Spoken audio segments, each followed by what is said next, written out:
창세기 28장 1절로 9절까지의 말씀을 한 절씩 교독하도록 하겠습니다.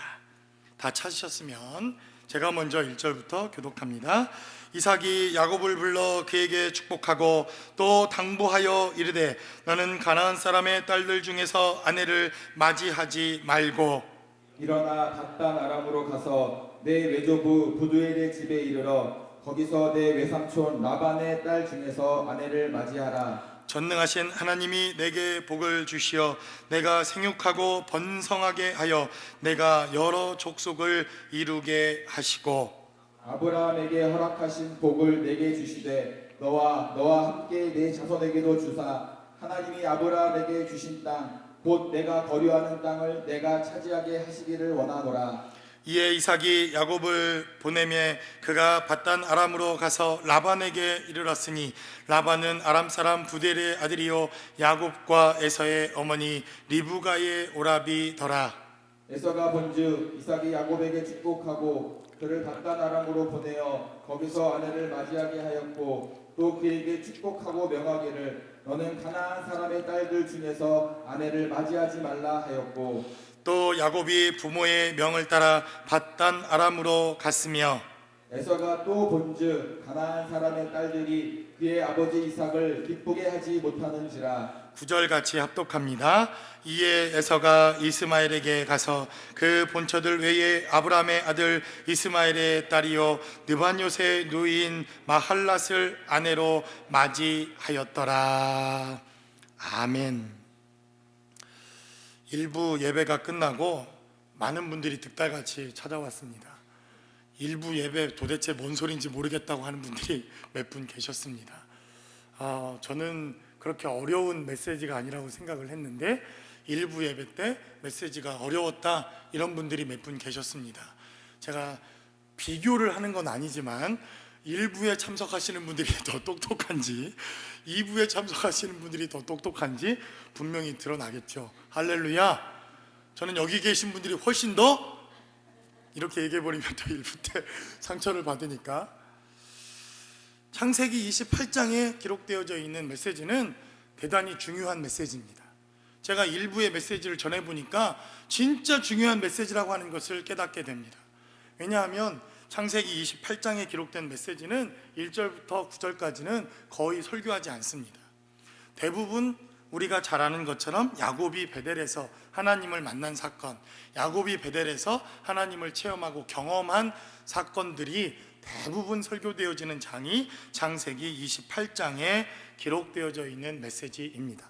그래서 사실은 창세기에 기록되어져 있는 하나님의 뜻과 하나님의 말씀과 왜 하나님께서 이렇게 이삭을 집요하게 하나님의 말씀을 통해서 기록해 놓으시고 야곱의 생애를 아주 지독할 정도로 하나님께서 집요하게 이렇게 기록해 놓으셨는가 하는 것을 우리가 정말 자칫 잘못하면 잘못 오해할 수 있는 메시지가 바로 창세기 28장에서부터 시작된다고 생각됩니다. 제가 1부 끝나고 나서 2부 때는 완전히 설교를 다르게 할 수밖에 없는 상황이 되었습니다. 그게 이해가 됩니다. 어쩌면 여러분들도 동일한 이러한 삶과 경험들이 있었기 때문이라고 생각되어집니다. 세상적인 학문의 말로는 이것을 수로 현상이다 이렇게 말합니다. 물이 한번 거쳐 지나가면 물이 계속 그렇게 흐릅니다. 그래서 우리가 지금까지 들어왔던 설교, 우리가 대략적으로 알아왔던 성경의 메시지, 그리고 계속해서 그냥 그러려니 그렇게 알아왔던 메시지를 그냥 그대로 받아들이기 때문에 사실 창세기 28장에서부터 하나님께서 진짜 우리에게 말씀하시고 싶은 메시지가 무엇인가 하는 것을 놓치고 지나갈 수 있다고 하는 것을 다시 한번 생각해 본다는 것입니다. 지난 시간 우리는 창세기 27장을 통해서 정말 하나님이 없는 가정, 하나님이 함께 하시지 아니하면 이삭도 리브가도 그리고 야곱도 에서도 엉망진창이구나 하는 것을 깨닫지 않았습니까? 하나님이 없는 계획, 하나님이 없는 축복, 하나님이 없는 개교, 하나님이 없는 여러 가지 열심과 열정이 오히려 인생을 망치고 삶의 모습들을 망쳐간다고 하는 것을 보게 됩니다. 그래서 창세기 28장이 있는 것이 대단히 중요합니다. 망쳐진 인생이지만 하나님 없는 인생은 정말 너무나도 어려운 인생이 될 수밖에 없지만, 그러나 하나님께서 그 인생을 바로잡으시고 하나님께서 우리의 삶을 다시 고치시고 하나님의 뜻대로 우리를 인도하시며 하나님이 결단코 포기하지 않겠다 이렇게 선언하신 메시지가 바로 창세기 28장에 기록된 메시지이기 때문에 그렇습니다. 그래서 창세기 28장에서는 아주 완전한 반전이 일어납니다. 우리가 전혀 상상할 수 없었던 반전이 일어나고 하나님께서 야곱과 이삭과 그리고 하나님의 계획과 뜻을 다시 바로잡는 메시지가 창세기 28장에서부터 등장을 합니다. 우리가 지난 시간에 나누었던 것처럼 야곱에게 한 가지 오해가 있었다고 한다면, 만약 자기가 형의 장자권을 가로채고 그리고 형의 축복을 가로채면 아버지로부터 저주를 받아 그렇게 자신의 인생이 끝날 것이라고 하는 그러한 어려움과 그리고 잘못되어진 생각 속에 있었던 것을 보게 됩니다. 그러나 창세기 28장에서 야곱의 정체가 드러나고 야곱이 형의 축복을 빼앗고 어머니와 공모해서 사기를 쳤지만, 그러나 이삭의 축복이 시작되어지는 놀라운 반전의 드라마가 창세기 28장으로부터 시작되는 것을 보게 됩니다. 그런데 여러분들이 이 창세기 28장을 자세히 읽어보면 한 가지 이해되지 않는 부분이 있습니다. 분명히 아버지 이삭은 에서라고 하는 그 장자가 나를 위해서 남겨놓으신 그 축복이 있다면 좀 제발 나에게 축복해달라고 애걸복걸 바짓가랑이를 붙들고 그렇게 아버지에게 요청하지 않습니까? 그런데 아버지 이삭은 너무나도 매정하고 냉정하게 내가 너를 위해 축복을 남겨놓은 일이 없다 이렇게 말씀하고 그 아들 에서의 요청을 거절합니다. 그것이 창세기 27장에서 바로 우리가 말씀을 통해서 보았던 메시지 있는데, 28장에서 오늘 이삭은 축복의 메시지를 증거하고 있다는 것입니다. 그럼 이상하지 않습니까? 분명히 남아있는 축복이 없다고 해놓고 오늘 본문에 기록된 메시지를 살펴보면 축복하고 축복하고 축복한다고 하는 단어가 계속해서 등장하는 것을 보게 됩니다. 내가 너에게 복을 주겠다라고 하는 메시지가 계속해서 등장하는 것을 보게 됩니다. 그러니까 우리가 창세기 27장에 기록된 메시지를 살펴보면 사람이 준비한 축복, 사람이 계획한 축복은요 한계가 있습니다. 아무리 엄청난 부자라도 하나님만큼 부자일 수 있습니까? 아무리 엄청난 축복을 우리가 준비해도 하나님이 준비하신 축복만큼 우리가 준비할 수 있겠습니까? 이삭이 그걸 깨달은 겁니다. 내가 준비한 축복, 하나님 없이 내가 아들에게 주고 싶은 축복이 있었지만 한계가 있다는 것을 깨달았지만, 창세기 28장에서부터는 하나님이 예비하신 축복과 은혜는 리밋이 없다, 제한이 없다고 하는 것을 이삭이 깨닫고, 오늘 말씀을 통해서 하나님께서 말씀하시고 싶은 메시지가 바로 28장에 기록되어져 있다는 것을 우리가 깨닫게 된다는 것입니다. 그래서 이삭의 입으로는 내가 더 이상 너를 축복할 게 없다 이렇게 이야기했지만, 그러나 하나님이 그의 삶의 자리에 축복하시니 얼마든지 남아있는 축복이 있고 얼마든지 진짜 축복이 그의 삶의 자리에 여전히 남아있더라라고 성경은 우리에게 증거하고 있다는 것입니다. 그러므로 저와 여러분들의 삶의 자리에 이러한 하나님의 축복이 늘 함께 하실 수 있기를 주님의 이름으로 간절히 축원합니다. 그래서 오늘 본문에 기록되어져 있는 이 메시지에서는 이삭이 진짜 축복, 하나님이 야곱을 위해서 그리고 이삭의 가정을 위해서 준비해 놓으신 진짜 축복의 메시지가 오늘 본문에 기록된 대로 이제 야곱이라고 하는 아들에게 증거되어지고 있는 것을 보게 됩니다. 간절한 아버지의 축복과 함께 하나님의 은혜와 생명을 깨달았던 이삭의 이러한 축복의 메시지를 통해서 이 시대를 살아가는 저와 여러분들의 삶의 자리에도 하나님께서 남겨놓으시고 축복하시길 원하시는 풍성한 하나님의 축복과 은혜는 무엇인지 본문이 기록하고 있는 말씀을 통해서 함께 나눠보기를 원합니다. 첫 번째로 본문은 우리에게 증거하기를 바로 이 아버지의 축복은 광야로 나가라고 하는 축복이라는 것입니다. 오늘 본문이 기록되어져 있는 메시지를 살펴보면 28장 1절은 이렇게 시작합니다. 이삭이 야곱을 불러 그에게 축복했다. 성경은 이렇게 말씀합니다. 그리고 또 당부하여 이르되 너는 가나안 사람의 딸들 중에서 아내를 맞이하지 말라. 첫 번째 당부는 가나안 사람의 딸들과 혼인하지 말라, 이렇게 부탁을 했다는 것입니다. 그리고 두 번째, 일어나라, 이렇게 당부합니다. 이제 일어나라, 주저앉아 있지 말고 여기에 머물지 말고 일어나라, 이렇게 또 당부합니다. 그리고 밧단 아람으로 가서 내 외조부 두부엘의 집에 이르러 거기서 내 외삼촌 라반의 딸 중에서 아내를 맞이하라, 이렇게 당부도 했고 이렇게 축복도 했다. 성경은 이렇게 증거되어 있습니다. 그러니까 지금 여러분들이 창세기 28장 1절과 2절에 이삭이 축복, 이삭이 마지막으로 야곱을 축복하고 당부했던 이 메시지를 잘 기억해야 합니다. 가나안의 딸들 아내로 맞이하지 마라, 일어나 밧단 아람으로 가라, 외조부 부두엘의 집에 가서 외삼촌 라반의 딸 중에서 아내를 맞이하라, 이것이 마지막 이삭의 당부요, 그리고 이삭의 축복의 메시지라고 하는 것을 성경은 우리에게 증거하고 있다는 것입니다.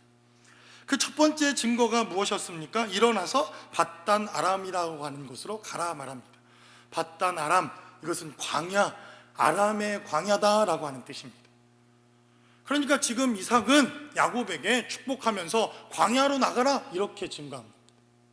광야로 나가서 하나님을 만나고 광야에서 하나님의 인도하심을 받고 그 광야에서 하나님을 독대하고 그 외로운 곳, 쓸쓸한 곳, 죽음의 그림자가 있는 곳, 그러나 하나님의 인도하심 있는 광야 땅으로 가서 그곳에서 하나님을 맞이하고 하나님의 인도하심을 받으라고 하는 이러한 하나님의 축복을 그는 그렇게 증거합니다.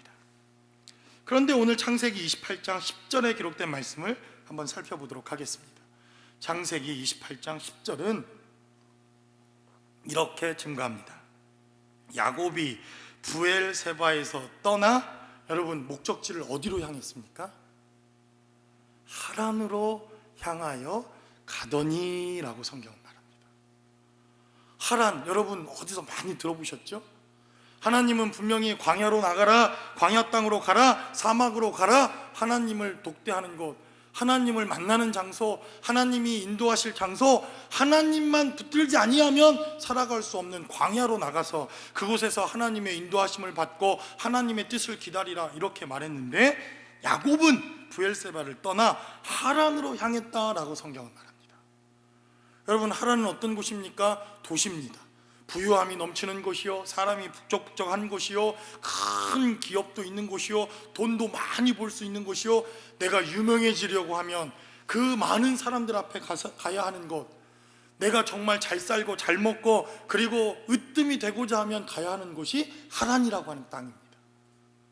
그래서 우리가 이 이삭이라고 하는 사람을 시작할 때 창세기 12장에서부터 아브라함이 어디로부터 다시 가나안 땅으로 오기 시작합니까? 하란이라고 하는 곳, 갈대아 우르에서 하나님이 가나안 땅으로 가라, 이렇게 명령하셨지만 하란이라고 하는 곳에 주저앉아 그곳에서 하나님의 명령에 불순종하고 그냥 주저앉아 있었던 이 아브라함을 하나님이 가나안으로 와라, 이렇게 명령하셨던 바로 그 땅. 여러분 너무 신기하지 않습니까? 아브라함도 주저앉았던 땅, 야곱도 광야로 가라고 했더니 이제 가고 싶은 그곳, 이것이 하나님의 불순종하는 인간의 본성이 향하고 있는 땅이라고 하는 것을 우리는 기억해야 한다는 것입니다. 그래서 오늘 본문에 기록되어져 있는 메시지 하나를 보면 선지자 한 명이 떠오르지 않습니까? 니느웨이로 가라고 했더니 다시스를 향해서 가고 있는 요나 선지자라고 하는 사람도, 왜 하나님의 말씀에 불순종하는 사람들은 하나님이 제발 좀 가라는 곳에 좀 가지. 여러분들은 다 그래서 제자들 교회 온 거 아닙니까? 할렐루야.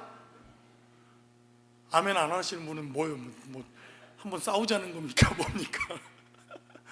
그래서 여러분들이 그 음성을 듣고 온 것 아닙니까? 오늘 성경은 말하기를 밧단 아람으로 가라, 그러나 야곱은 부엘세바를 떠나 하란을 향해 목적지를 정했다라고 성경은 이렇게 증거합니다. 그런데 오늘 본문에 기록되어져 있는 야곱이 하란으로 그 땅을 향한 이유가 창세기 27장 43절에 기록되어져 있습니다. 여러분들이 성경을 한번 찾아보십시오. 창세기 27장 43절은 이렇게 말합니다. 내 아들아, 내 말을 따라 일어나 하란으로 가서 내 오라버니 라반에게로 피신하여 라고 말합니다. 여러분, 오늘 본문에 기록된 창세기 27장에는 어떤 단어가 중요합니까? 내 말을 따라서. 내 말을 따라서. 그 어미 리브가가 그의 아들이었던 바로 야곱에게 너는 내 말을 따라 일어나 하란으로 가라 라고 말합니다.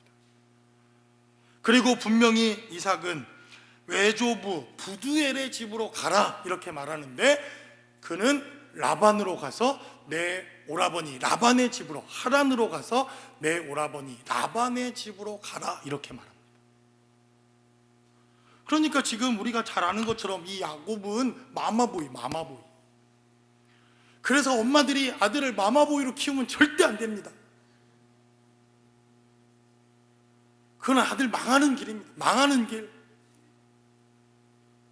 그냥 내쫓으셔야 돼요. 광야로, 바단 아람으로 내쫓으셔야 됩니다. 집에 들어오거들랑 바가지 하나 두고 그냥 내쫓으셔야 됩니다. 마마보이로 만들어 놓으면 얼마나 큰일 나는 줄 아십니까? 그러니까 이 야곱은 분명히 아버지의 마지막 당부를 듣고 아버지의 간곡한 부탁을 들었음에도 불구하고 그는 마마보이니까 하란으로 목표를 향하고, 그리고 오늘 아버지가 얘기했던 외조부 부두엘의 집이 아닌 라반의 집으로 그의 방향을 정했다. 성경은 이렇게 증가합니다.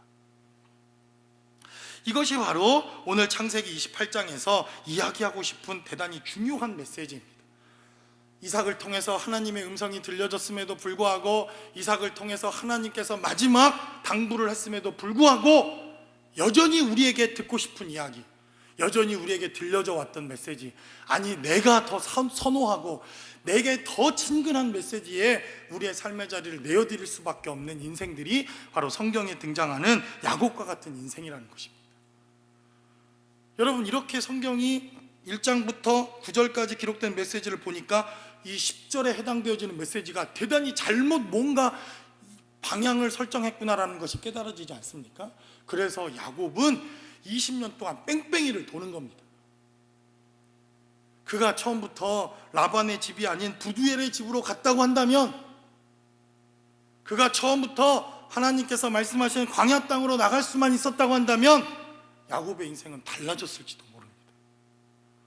근데 우리는 늘 말하죠. 베델에서 하나님을 만났고 하나님의 인도하심을 따라서 20년 동안 고생했다고. 그렇지 않습니다. 그가 하나님의 말씀에 순종했다라면, 그가 하나님의 뜻을 쫓았다라면, 마지막 들려왔던 그 메시지 가운데 순종했다고 한다면 이 성경의 이야기와 메시지가 분명히 달라졌을 겁니다. 그러니까 야곱의 메시지가 얼마나 깁니까? 20년 동안 또 당하고 20년 동안을 하나님이 가르쳐 주시는데도 어디서부터 뭐가 잘못됐는지 야곱은 아직도 깨닫지 못한 겁니다. 그래서 오늘 마지막 이삭은 당부합니다. 또 당부했다라고 말합니다. 그를 축복하고 또 당부해서 말하였다라고 성경은 기록합니다. 그러니 오늘 본문에 기록되어져 있는 메시지의 이삭은 자신의 축복을 통해서 자신이 가지고 있는 축복권을 가지고 아들을 축복했지만, 그것은 진정한 축복이 아니라 하나님이 축복하셔야만 진짜 축복이라고 하는 것을 이삭이 깨닫고, 그 아들을 향해서 진짜 마지막 하나님의 축복이 무엇인가 하는 것을 그에게 증거하는데, 그것은 바로 광야로 나가라, 그리고 일어나라, 하나님의 역사를 경험해라, 하나님 앞에 순종하라고 하는 하나님의 메시지가 이삭을 통해서 증거되었다는 것입니다. 그래서 오늘 본문에 기록되어져 있는 이 일어나라 하고 하는 단어가 대단히 중요합니다. 왜냐하면 제가 다 세보진 않았지만 성경학자들이 얼마나 대단한지 무려 625번이나 일어나라고 하는 단어가 성경에 등장한답니다. 그러니까 적어도 하나님께서 저와 여러분들에게 하루에 2번 정도 꼬르는 일어나라, 일어나라 주저앉지 말고 제발 좀 일어나서 명령에 순종하고 내가 가라는 땅으로 가라, 이렇게 성경을 통해 말씀하시고 있는 것입니다.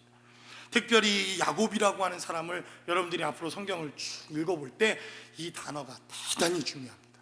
이 단어가. 왜냐하면 야곱과 관계되어지는 사건과 사고 속에 계속해서 일어나라 라고 하는 단어와 야곱의 사건과 스토리들이 계속해서 자주자주 등장을 합니다. 그래서 적어도 야곱의 스토리에 한 번 정도는 일어나라고 하는 단어가 계속 등장을 합니다. 무려 12번이나 이 야곱과 함께 일어나라 라고 하는 단어가 등장하는 것을 봅니다. 아까 우리가 읽었던 27장 43절에서도 내 아들아 내 말을 따라 일어나 하란으로 가라 이렇게 말하지 않습니까? 또 창세기 28장 2절에서도 일어나 밧단 아람으로 가서 라고 성경은 증거합니다. 그러니까 지금 이 야곱이 아버지 이삭으로부터 들었어야 할 중요한 메시지가 있다고 한다면 일어나서 밧단 아람으로 가서 거기에서 명령하신 외조부 바로 부두엘이라고 하는 사람의 집에 가면 하나님의 역사와 하나님의 인도하심과 하나님의 예비하시는 사건들이 바로 너의 삶에 있을 것이다 라고 하는 축복의 메시지를 바로 이삭이 증거합니다. 그리고 히브리서를 보았더니 이 히브리서의 이삭에 대해서 말하기를 그가 하나님의 뜻을 쫓아서 축복한 것 때문에 믿음의 사람이 되었다고 히브리서 11장은 이삭에 대해서 그렇게 증거합니다. 그래서 오늘 본문에 기록되어져 있는 이 메시지가 대단히 중요하다는 것입니다. 그래서 마지막 아버지의 부탁, 그것은 광야로 가라, 일어나라, 하나님의 말씀을 쫓아라, 이것이 바로 아버지의 간곡한 부탁이었다고 하는 것을 성경은 우리에게 말씀합니다. 두 번째로 본문은 우리에게 증거하기를 바로 그 축복을 누가 보았다라고 말합니까?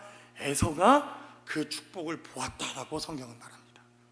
그래서 6절은 기록하기를 에서가 본즉 이삭이 야곱에게 축복하고 그를 밧단 아람으로 보내어 거기서 아내를 맞이하게 하였고 또 그에게 축복하고 명하기를 너는 가나안 사람 딸들 중에서 아내를 맞이하지 말라 하였고 라고 말합니다. 아니 아들 에서가 보니까 분통 터질 일 아닙니까? 나한테도 분기를 좀 주십시오, 나한테도 축복을 좀 해달라고 그렇게 아버지한테 바짓가랑이를 붙들고 나한테도 남아있는 축복을 달라고 할 때는 아무 얘기를 안 하더니, 아니 그 축복이 떠났다고 말하더니 축복이 끝났다고 말하더니 에서가 본즉 진짜 축복은 지금 이삭이 지금 야곱에게 하고 있는 이 축복이었다고 하는 것을 누가 깨달은 것입니까? 에서가 깨달았다는 것입니다. 에서가 깨달았다는 것입니다. 저는 그래서 조심스럽게 여러분들과 하나님의 말씀을 나누고 싶은데 지금 이 축복을 깨달은 게 정확하게 누구입니까? 이삭과 그리고 에서입니다. 신기할 정도로 이 축복을 진짜 깨달은 사람은 야곱이 아니라 에서였다고 하는 것을 성경은 강조하고 있습니다. 다른 말로 하면 저와 여러분들은 이 축복을 누리는 사람들이요, 누려야 될 사람들이요, 이것이 얼마나 큰 축복인가 하는 것을 우리가 눈치채고 깨달았어야 되는데 우리가 깨닫지 못하고 혹시 하나님을 알지 못하는 에서는 깨닫고 있는데, 세상 사람들은 깨닫고 있는데 우리는 깨닫지 못하고 있는 하나님의 축복은 없는가 하는 것을 우리가 좀 살펴볼 필요가 있습니다. 오늘 본문에 기록된 메시지를 살펴보니까 에서가 본즉 아니 하나님이 진짜 축복은 여기에 남겨놓으셨구나 라고 하는 것을 깨달았다는 겁니다. 광야로 가고 그리고 거기서 아내를 맞이하고 또 그에게 축복하여 명하기를 가나안 딸 중에서 아내를 맞이하지 말라. 야, 이게 진짜 숨겨진 진짜 축복이었구나. 에서가 보니 그 축복이 있더라는 것입니다. 혹시 하나님의 교회는, 혹시 하나님의 사람들인 우리는 지금까지 하나님이 엄청나게 축복을 해주시고 어마어마한 축복을 우리에게 늘 하시는데도 불구하고 우리가 혹시 깨닫지 못해서 여전히 하란 땅을 향해서, 여전히 라반의 집을 향해서 우리가 잘못된 삶의 방향을 가지고 있는 것은 아닐까 조심스럽게, 아주 조심스럽지만 여러분들과 함께 나누고 싶은 메시지가 이것입니다. 그래도 여러분들은 방향을 제대로 잡았으니까 제자들께 온 거죠. 할렐루야. 피차에 서로 아멘 합시다. 이럴 때는 죽자고 제가 덤비는 것도 아닌데 여러분 곰곰이 생각해 보십시오. 분명히 하나님이 우리에게 주신 축복이 있습니다. 저는 여러분들이 그 축복을 경험했을 것이라고 믿고 하나님이 주신 축복이 저와 여러분들의 삶의 자리에 분명히 있었을 것이라고 믿습니다. 그런데 이 야곱은 정작 축복을 받았는데 깨닫지 못했다는 겁니다. 그래서 그는 하란을 향해 갔고, 그는 라반을 만나러 그는 여행을 시작합니다. 그래서 창세기 29장에 보면요, 우연히 야곱이 터덜 내비게이션도 없으니까 그 땅을 갔는데 사람들이 오는 것을 봅니다. 그리고 묻자 그들이 내가 하란에서 왔다 이렇게 말하니까 야곱은 묻지도 따지지 않고 그 사람들을 따라갑니다. 야곱의 목적지가 어디에 있었는지 너무나도 잘 성경이 우리에게 증가합니다. 밧단 아람 그리고 외조부 부두엘의 집으로 가라고 하나님이 그렇게 말씀하셨음에도 불구하고 우리가 깨닫지 못하면, 우리가 받은 축복이 무엇인지 알지 못하면, 하나님의 음성과 말씀에 우리가 순종하지 못하고 그 어머니의 말, 그 어머니의 음성, 우리에게 익숙한 음성에 따라가면 우리는 하나님이 주신 진짜 축복을 놓칠 수 있다고 하는 사실을 본문은 우리에게 증거하고 있다는 것입니다. 그래서 또 본문은 우리에게 마지막으로 증거하기를 에서가 또 무엇을 보았습니까? 또 보았다는 것입니다. 에서가 한 번만 본 게 아니라 또 보았으니 라고 성경은 말합니다. 8절은 증거하기를 에서가 또 본즉 가나안 사람의 딸들이 그의 아버지 이삭을 기쁘게 하지 못하는지라 라고 말합니다. 아버지 이삭이 야곱에게 축복하는 것을 보고 에서가 본 것은 진짜 축복이 무엇인가를 보았습니다. 그리고 또 보았는데 하나님이 기뻐하시지 않는 것, 아버지가 기뻐하시지 않는 것, 하나님의 길이 아닌 것을 또 에서가 보았다라고 성경은 말합니다. 자, 그러면 여러분들이 이 두 가지를 보았다고 한다면 여러분 무엇을 선택하겠습니까? 물어보는 제가 바보 아닙니까?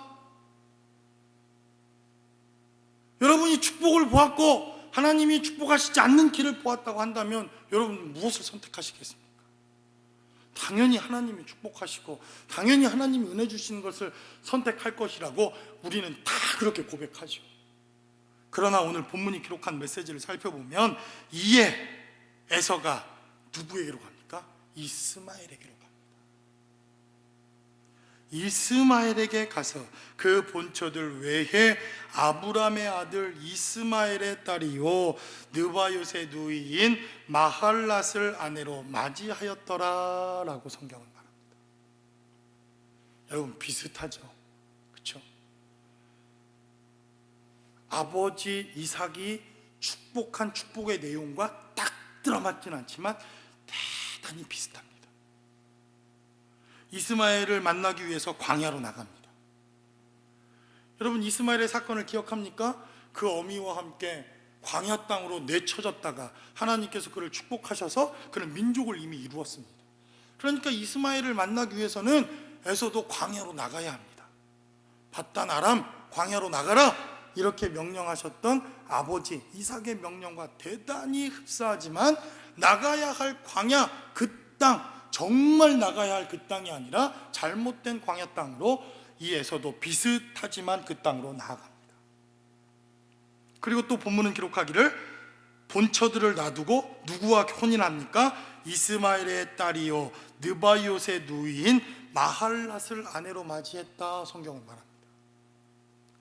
그러니까 다시 말하면 축복을 본 것입니다. 하나님께서 말씀하신 밧단 아람으로 가고 부두엘의 자녀들과 혼인하면 하나님의 축복이 있을 것이다. 이 축복의 메시지를 들었지만 그 말씀에 순종하지 않고 비슷하게 자기의 생각과 뜻대로 자신의 삶을 결정하는 에서의 모습을 보게 된다는 것입니다. 이게 여러분 무슨 말인지 모르면 이렇게 생각하면 쉽습니다. 아니 새벽기도 나오니까 저 사람이 축복을 받네? 아니 말씀에 순종하고 기도하고 하나님께 헌신하니까 아니 축복을 받네 진짜? 그래서 나도 비슷하게 새벽 기도도 나오고 나도 비슷하게 말씀에 순종도 하고 나도 비슷하게 하나님께 헌신도 하고 나도 비슷하게 물질로 하나님 앞에 순종도 하며 비슷하게 하나님의 말씀에 순종하는 것 같지만 진짜 가짜가 바로 에서의 삶의 모습을 통해서 우리에게 증거되고 있다는 것입니다. 그런데 그 반면 이 야곱은 하나님이 분명히 광야 땅으로 가라 이렇게 말했는데 하란 땅으로 갑니다. 그런데 성경은 뭐라고 말합니까? 결국은 처음에는 잘못됐지만 결과적으로는 어느 땅으로 갔다는 겁니까? 하나님이 말씀하신 그 광야 땅으로 갔다는 겁니다. 그래서 창세기 28장에는 결론부터 미리 얘기하고 앞으로 일어날 야곱의 사건들에 대해서 그가 처음에는 불순종했지만 그러나 결과적으로는 몇십 년이 지나고 또 몇십 년이 지나고 또 그가 불순종하는 삶을 살지만 결과적으로는 야곱이 하나님의 말씀을 쫓아 순종했더라 라고 하는 메시지가 창세기 28장에 기록된 메시지입니다. 그러니까 야곱이 단 한 번에 순종했으면 창세기가 짧았을 거 아닙니까? 그냥 28장하고 29장 한 30, 한 2, 3장으로 창세기는 끝나야 되는 메시지란 말입니다. 이해가 되십니까? 그래서 오늘 본문은 우리에게 증거합니다. 진짜인 것 같은데 가짜가 있고, 불순종하는 것 같은데 결과적으로 하나님의 뜻을 쫓아 순종하는 야곱과 같은 삶도 있다라는 것입니다. 그래서 성경은 바로 에서와 같은 이런 사람들을 여호와 이단이다 이렇게 말합니다. 신학적인 우리 신학교 우리 또 전사님들 계시는데 이런 것들을 여호와 이단이다 이렇게 말합니다. 여러분, 이단이 뭡니까? 다 같아, 다 똑같습니다. 같은 성경책 들고 다닙니다. 예수님에 대해서 말합니다. 그런데 끝이 달라. 그래서 여러분들이 요한계시록 13장에 보면 거기서 거짓 선지자가 일어나는데 어린 양 같기도 하고 그는 죽었다가 살아나는 것처럼 보여지기도 하고 사람들을 고치기도 하고, 그러나 성경은 뭐라고 말합니까? 자세히 보니 예수님을 따라하는 가짜더라라고 말합니다. 그래서 더 자세히 봤더니 그가 666이나 요한계시록 13장 이렇게 말하지 않습니까?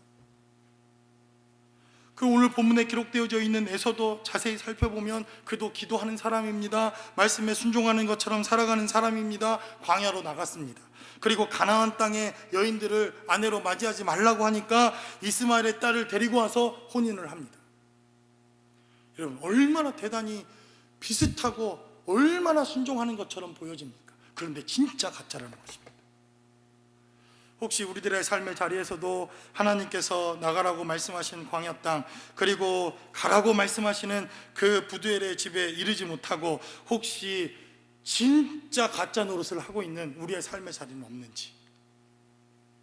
그래서 이삭이라고 하는 이 사람이 마지막 당부가, 마지막 축복이, 그리고 마지막 그의 모든 생애를 다 걸고 야곱에게 했던 이 축복의 메시지가 그래서 중요하다는 것입니다. 이 시대를 살아가는 우리들도 하나님 앞에 말씀을 쫓아 살아가기를 우리가 소원하며 그 뜻대로 살아가는 것이 당연하지만, 정말 우리가 야곱처럼 하나님의 말씀을 쫓아 결과적으로 하나님께 순종하는 삶을 살아낼 것인지, 아니면 그 말씀에 순종하는 것 같지만 진짜 가짜인 삶을 살다가 결국 하나님과 상관없는 삶의 자리까지 나아가게 되어질 것인지, 그것은 바로 성경이 우리에게 증거하고 있는 대단히 중요한 메시지가 바로 창세기 28장에서부터 시작된다는 것입니다. 그러므로 저와 여러분들의 삶의 자리에 여러분들이 지금 무엇을 보고 있는지, 그 본 그대로 여러분들의 삶의 자리는 순종의 삶의 자리가 될 수 있는지, 하나님께서 저와 여러분들의 삶의 자리에 함께 하셨던 그 하나님의 축복과 은혜를 믿고 지금은 잠시 광야 땅인 것 같고 지금은 잠시 하나님께서 우리에게 고난과 어려움의 현장 속에 우리를 남겨 놓으신 것 같지만, 그러나 그 자리가 축복의 자리요, 그 자리가 하나님이 함께 하시는 자리요, 그 자리가 하나님이 인도하시는 삶의 자리임을 깨닫고 순종할 수 있는 저와 여러분들의 삶의 자리가 되시기를 주님의 이름으로 간절히 축원합니다. 기도하겠습니다. 우리 시간 함께 기도할 때